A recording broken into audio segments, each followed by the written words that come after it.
գործողի քշեմը հաղթահարելու մասին սենսացիոն հայտարարություն արեց, մեջբերում եմ,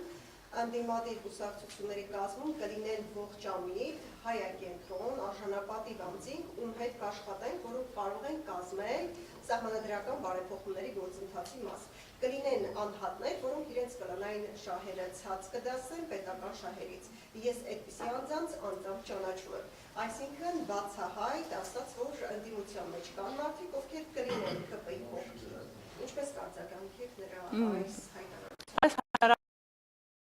Որ ձեր շարքերում չկա այդպիսի մարդ, որը ԿՊ-ին կսատարի գաղտնի քվեարկությունների։ Ես վստահ եմ, որ իմ թիմակիցները եւ ընդդիմադիր ուժերը հայրենասեր մարդիկ են ու լիահույս եմ, որ մտել են այս պայքարի մեջ նույնական մոտիվներով, ինչ ես եւ իմ քաղաքական ուժը, եւ վստահ եմ, որ սա հերթական քաղաքական մանիպուլյացիան է, ինչը քաղաքացիական պայմանագրի մոտ մի բան է, որ ստացվում է, դա քաղաքական մանիպուլյացիան է։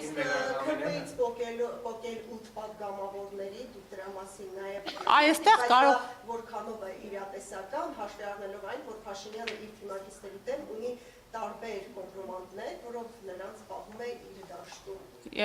Իսկ ինչու ենք բացառում, որ այո, կարող է քաղաքացիական պայմանագրի շրջանակներում կան հայրենասեր հայեր, ովքեր այնուամենայնիվ կարմիր գծեր ունեն ու այդ նոր սահմանադրության ընդունումը Տիգրան հանձնում է, որոնք ճակատագրական են լինելու բոլորիս համար, որովհետև բոլորս նույն երկրում ենք ապրում։ Սա բոլորիս պետությունն է, սա մեր ազգն է, բոլորիս ճակատագիրն է։ Ես անհուսալի լավատես եմ եւ փորձում եմ հարգել Չէ, ինչու ոչ մի, շատ պատգամավորներ են եղել, մանդատ բայց եւ պատիվ ունեմից Իշխան Զաքարյանը եւ Հայաստան դաշնից Գեղամ Նազարյանը ըստ էության իշխանական գծի մեջ հայտնվեցին, այսինքն հանրությունը արդեն այդ վատ նախադեպը ունի եւ հիմա ըստ էության ասել, որ տվեք մեզ մանդատ, որ 8 ԿՊ-ական վերենք։ Մենք բնավ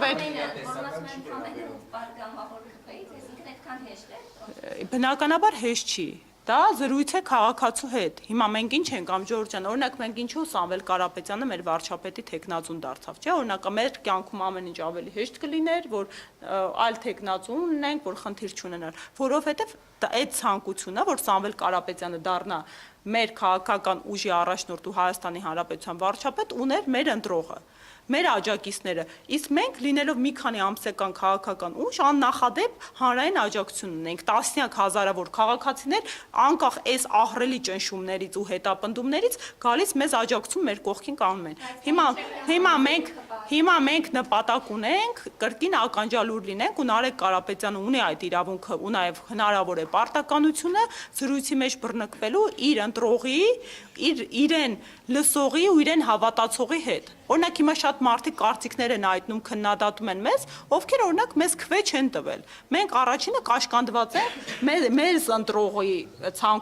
ցանկությամբ։ Եվ բնականաբար պարոն Կարապետյանը կարող է նման կարծիք արտահայտել։ Հիմա կան ԿՊ-ի մեջ հայրենասարներ, չկան հայրենասերներ, արդեն դա թող մնա հանրության ու ԿՊ-ի դատին։ Բայց մենք կարող ենք արդարացիորեն ունենալ տենց հնարավոր վարկած, որ հնարավոր է քաղաքացիական պայմանագրի որոշ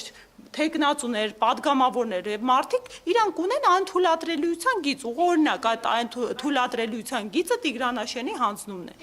Ուղղակի այս գործընթացներից առաջ տեղի է ունեցել իմպիչմենտի գործընթացը, որին ոչ մի ԿՊ-ական պատգամավոր չի միացել, այսինքն այդ ժամանակ էլ ընդդիմադիրները գրել են Տիգրանաշենի հանձնման հարցը, վարչապետին ամստահության հայտնելու գործընթաց եւ ոչ մի ԿՊ-ական գոնե մեկ անգամ չի ասել, որ այո, իրենց համար կարմիր գիծ է, որտեղ իրենք չեն համարում, իրենք օրինակ ասում են, որ Տիկին Մակարյան, հիմա սա անշնորհակալ, այ կներեք Տիկին Մամիկյան, հիմա սա անշնորհակալ գործ է իրենց ցանկությունները ու նախորդիվ պրոցեսները որակելը ու քննարկելը։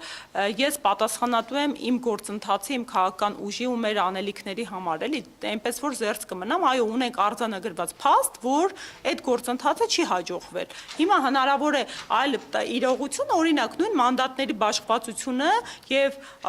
այնպիսի կազմի ձևավորումը, որ այլ ելք կարող է տանել, այնպես որ թողենք ինչ եղել է անցյալում, հասկանանք ինչ ունենք հիմա նախ առաջինը սպասենք արդյունքների ամփոփմանը եւ հասկանանք դեպի ուր ենք գնում, ինչ որոշում ենք կայացնում։